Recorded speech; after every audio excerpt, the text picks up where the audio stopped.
Support WrestleTalk! Give us a subscribe. Thank you for being an awesome pledgehammer on Patreon. Jerry was a race car driver, Spiker.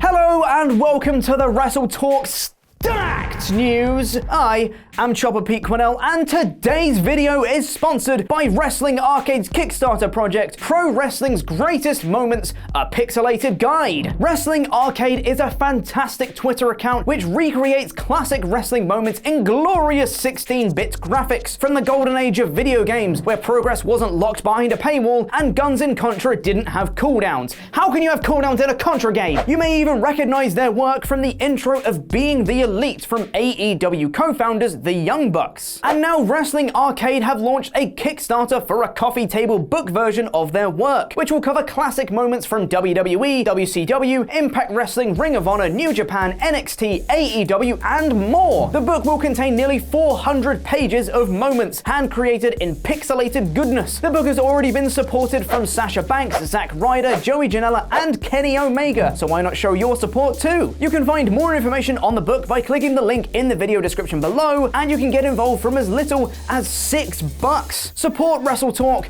and support Wrestling Arcade. I'm filling in for Ollie today as he very selfishly is on holiday. Wait, that means I became Luke while Luke was on holiday, and now I've become Ollie while he's on holiday, so I just did what El Facador tried to do when he infiltrated WrestleTalk, but I did it by accident. Accident.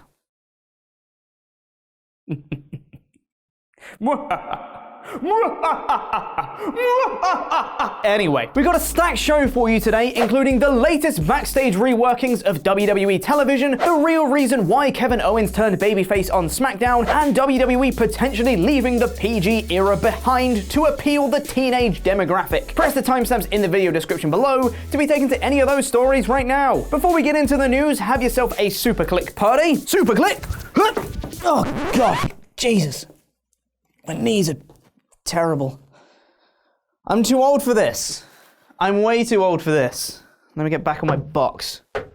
By pressing the thumbs up, subscribe, and bell icons to enable notifications, and leave us a comment answering the question of the day, which today is, would you like to see WWE abandon the PG era? But today, let's change things up. Let's lead with the biggest story of them all. John Cena got a haircut. Sound the alarms, everyone. It happened. It's real. John Cena actually got his haircut. It has indeed been cut. When Large Match Jonathan returned for Super Showdown, the one with the hyphen, people weren't talking about Buddy Murphy or the Iconics' incredible hometown wins. No. They were talking about Cena's haircut, which made him look like JBL. Now, though, it's time to say goodbye to the luscious locks, as Cena has provided a video via WWE's Twitter account showcasing his new haircut and explaining why he got it cut. But he explains it all in perfect Mandarin.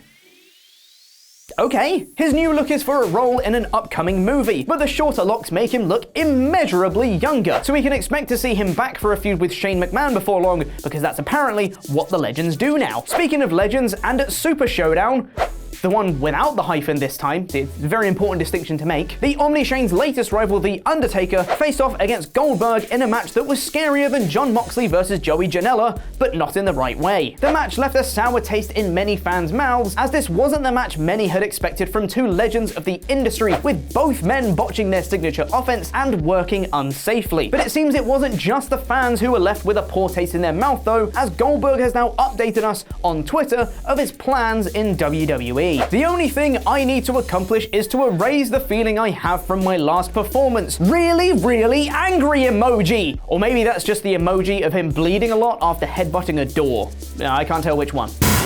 It's a shame because Goldberg's last run within WWE was a near perfect one, beating Brock Lesnar in quick fashion, entering the Royal Rumble, winning the Universal Championship, and losing it to Lesnar in a great match at WrestleMania. That was a great ending for Goldberg, but now WWE have dried the well up, and now Goldberg will have to wrestle again to try and get the perfect ending that he already had. Well done, WWE.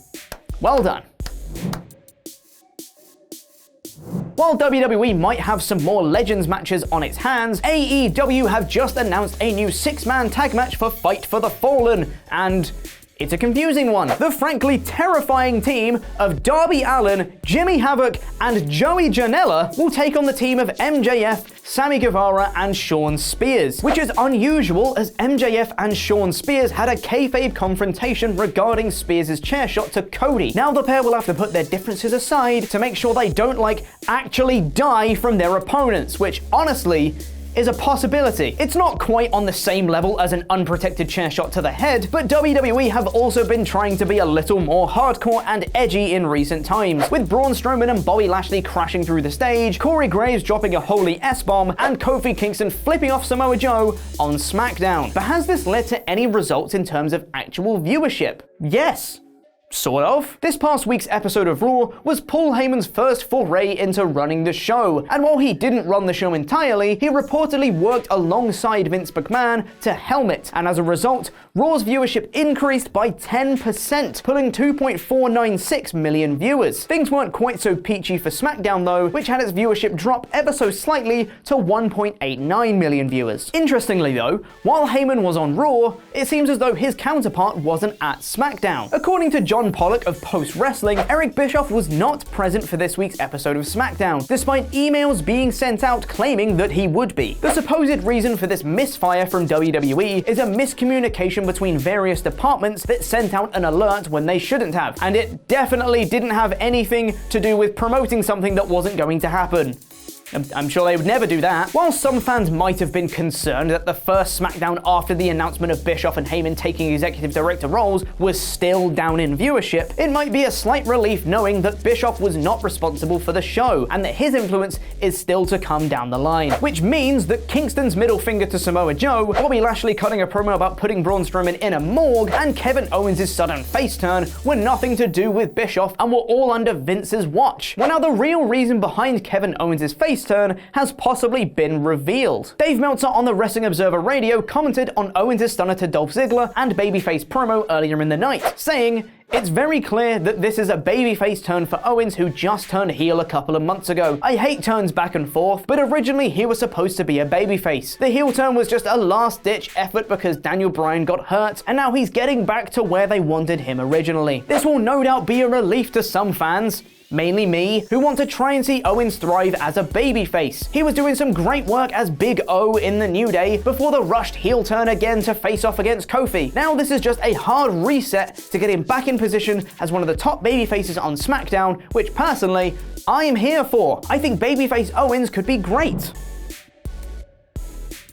You want to know something else that's great? The Street Profits. The current NXT Tag Team Champions made their debut on Raw this past week, cutting backstage promos by themselves and interrupting Paul Heyman to do more shenaniganry, as the Profits tend to do. While this might just seem like a good-natured idea, let's get some new faces on the show, it seems there may be an ulterior, more sinister motive behind it. Once again on Wrestling Observer Radio, Dave Meltzer noted that this may very well have been a political move from Heyman to attempt to secure the Street Profits for Raw. There was a lot of politics involved in the Street Profits thing, but they're still technically NXT wrestlers. It was not a call-up, but they are going to be on Raw TV. I think that was a Heyman move to have new faces on the show. When someone starts, you always want new faces, you always want young talent, and you want to create new, wild stories. Considering that Eric Bischoff was not at SmackDown and isn't scheduled to start his position as executive director for a few weeks, and that Paul Heyman has the luxury of already being at Raw as an on-screen character, it allows Heyman to essentially get a head start over Bischoff. Bringing the Street Profits to Raw allows Heyman to already start cherry-picking some of the NXT talent he wants on the show, while Bischoff doesn't have the same luxury. It's worth noting though that the Street Profits are still an NXT act, and their call-up to Raw wasn't a permanent move. This was more likely just a little tease of what's to come for them in the future. Speaking of the future,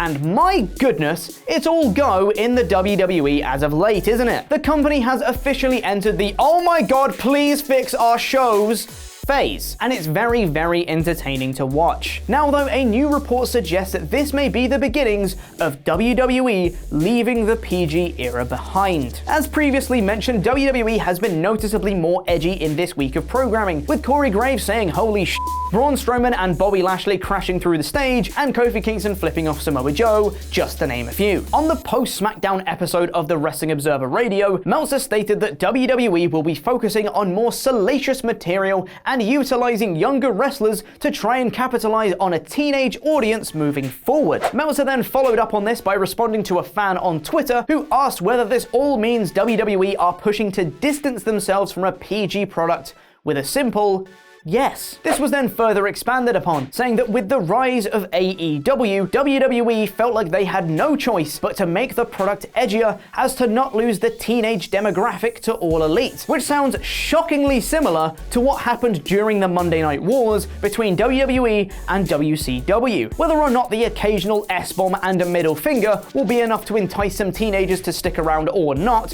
remains to be seen, but there's no doubt showcasing some more younger talent and relying less on the legends moving forward, such as Undertaker and Goldberg, will be a good thing for the company. This is perhaps why the Street Profits were on Raw, why Ricochet is being pushed in the main events, and why Andrade and Apollo Crews were showcased on SmackDown as well. The potential move away from a PG product is genuinely a shocking one if it does turn out to be true. As for what seems like an eternity, it's been said that the PG product was crucial with building a family audience and was necessary for a publicly traded company to maintain relationships with sponsors and the like. But I guess it's only necessary when there's not another company threatening to take away one of your key demographics, right?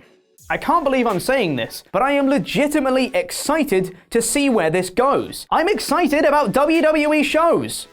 Who'd have thunk it? There's a Blizzard gaming censorship problem, and it goes deeper than you'd imagine. Click the video to my right to be taken to Screenstalker discussing that right now. Make sure to get your copy of the new WrestleTalk Almanac using the link in the video description below as well. It features all sorts of stats and figures for nerds like me. Before you go though, press the thumbs up, subscribe, enable notifications, and leave us a comment answering the question of the day. A special thank you to our lovely pledge hammers on Patreon, some of whom you can see scrolling below me right now. Ivan Chopper P. Quinnell, that was the rushed outro, and it was also wrestling.